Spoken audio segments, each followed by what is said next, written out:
Praise the lord. ఈరోజు వాక్య భాగం యెషయా గ్రంథం 54 అధ్యాయం 3వ వచనం. కుడివైపునకును ఎడమ వైపునకును నీవు వ్యాపించదువు, నీ సంతానము అన్యజనముల దేశమును స్వాధీనపరుచుకొనును, పాడైన పట్టణములను నివాస స్థలములుగా చేయును. ఈరోజు ఈ వాక్య భాగం ద్వారా దేవుడు మనతో మాట్లాడుతూ ఉన్నారు. ఈ యెషయా గ్రంథం 54 అధ్యాయం 3వ వచనం గనుక మనం చూస్తే, నువ్వు కుడివైపుకి ఎడం వైపుకి నువ్వు వ్యాపిస్తావు, నీ సంతానము అన్ని జనముల దేశమును స్వాధీనపరుచుకుంటది, అలాగే పాడైన పట్టణాల్ని నివాస స్థలములుగా నేను చేస్తాను అని దేవుడు మాట్లాడడం మనం చూస్తా ఉన్నాం. వాక్యంలో మనం గమనిస్తే గనక, మీరు నాకు మొర్రపెట్టుదురేని, మీరు నాకు ప్రార్థన చేయుచు వత్తురేని, నేను మీ మనవి ఆలకింతును అని అంటా ఉన్నాడు. ఎంతో స్పెసిఫిక్ గా మీరు ప్రార్థన చేస్తూ రండి. మీ ప్రార్థన అవసరతను బట్టి కాదు, మీ ప్రార్థన గుర్తించినప్పుడు కాదు, మీ ప్రార్థన వీలును బట్టి కాదు, ప్రార్థన చేస్తూ రండి, మొరపెడుతూ రండి, నేను మీ మనవి ఆలకిస్తాను. మనం ఎప్పుడైతే మన అవసరతను బట్టి కాక, కష్టం వచ్చినప్పుడే కాక, ప్రతి సమయమందు మనం ప్రార్థన చేయడం నేర్చుకున్నప్పుడు, ప్రతి సమయమందు ప్రభు పాదాల దగ్గర కూర్చోవడం మనం నేర్చుకున్నప్పుడు, దేవుడు మనల్ని ఆశీర్వదించడం మొదలు పెడతాడు. నువ్వు కుడివైపుకి ఎడం వైపుకి నువ్వు వ్యాపింపజేస్తావు. నీ సంతానము అన్య జనముల యొక్క దేశాన్ని స్వాధీనపరుచుకునేలాగా, మన దేశం కాదు, అన్య జనముల యొక్క దేశాన్ని స్వాధీనపరుచుకునేలాగా నేను చేస్తాను అని అంటా ఉన్నారు. ఇది పాడైపోయింది, ఇది పనికిరాదు, దీనివల్ల ఉపయోగం లేదు, it is good for nothing, it is a waste land అని మనం అనుకున్నా గాని, దాన్ని కూడా నివాస స్థలముగా నేను చేస్తాను అని దేవుడు మాట్లాడుతూ వస్తున్నాడు.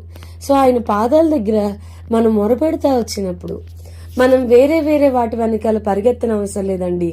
డబ్బు వెనకాల, మనుషుల వెనకాల, ఇంకేదో దాని వెనకాల అవసరంలా. ప్రభు వెనకాల పడ్డం ఎట్లనో నేర్చుకుంటే చాలు, ప్రార్థనా గదిలో ప్రార్థన చేయడం ఎట్లనో నేర్చుకుంటే చాలు. నిశ్చయంగా ఈ వాగ్దానం మన ప్రభు మన జీవితాల్లో నెరవేర్చడానికి సమర్థుడు. వాక్యం వింటున్న ప్రియమైన వారులరా, ఏంటో బంధువులను ఆశ్రయించాను, వారి హృదయాలు కఠినమైపోయి, వీరు నాకు సహాయం చేస్తారనుకున్న వాళ్ళందరూ డోర్స్ ఆర్ క్లోజ్, వారు చాలా కఠినంగా మారిపోయారు, నా మీద జాలి చూపట్లేదు, చాలా కటువుగా డీల్ చేస్తున్నారని అంటే మీరు బాగా గుర్తుంచుకోవాలి. మన హెచ్చింపులో కేవలం దేవునికి మాత్రమే మహిమ కలుగునట్లుగా కొన్నిసార్లు ఆయన మనుషుల హృదయాల్ని కఠినం చేస్తారు. కలవరపడొద్దండి. మనుషులు అంటారా, ఒకరోజు మనం ఆశీర్దించబడిన తర్వాత నీకు దిక్కు లేనప్పుడు నేనే దిక్కయ్యానని దెప్పుతారు. కానీ దేవుడు అలా కాదు కదండి. మనుషులు ఎవ్వరు సహాయం చేయట్లేదని కృంగిపోద్దు. ప్రార్థనా గదిలో కన్నీరు కార్చుతాం, మనం ప్రార్థన చేద్దాం. మన దేవుడు మృతులను సైతము సజీవులుగా మార్చుతైన దేవుడు. ఆయన శక్తిలో ఎన్నడూ కూడా తక్కువ కాలేదు, ఆయన బాహువెన్నడూ తక్కువ కాలేదు. అసాధ్యమైన కార్యాలు చేయడానికి ఇంకా ఆయన హస్తము చాపబడే ఉంది. మనల్ని ఆశీర్దించడానికి ఆయన ఇష్టపడే దేవుడు. వాక్యం చెప్తా ఉంది, ఆశీర్వాదంకు వారసులవుటకు మీరు పిలువబడితిరి అని అంటా ఉన్నాడు. దానికే ఆశీర్దించడానికే మనల్ని పిలిచాడు ఆయన. కుడివైపుకి ఎడం వైపుకి మనల్ని వ్యాపింప చేయడానికే పిలిచాడు ఆయన. మన సంతానాన్ని ఆశీర్దించడానికే పిలిచాడు ఆయన.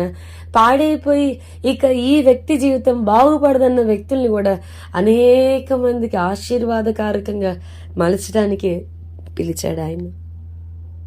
నమ్మకంగా ఆయన పాదాల దగ్గర కనిపెడదాం ఈ గొప్ప వాగ్దానాన్ని.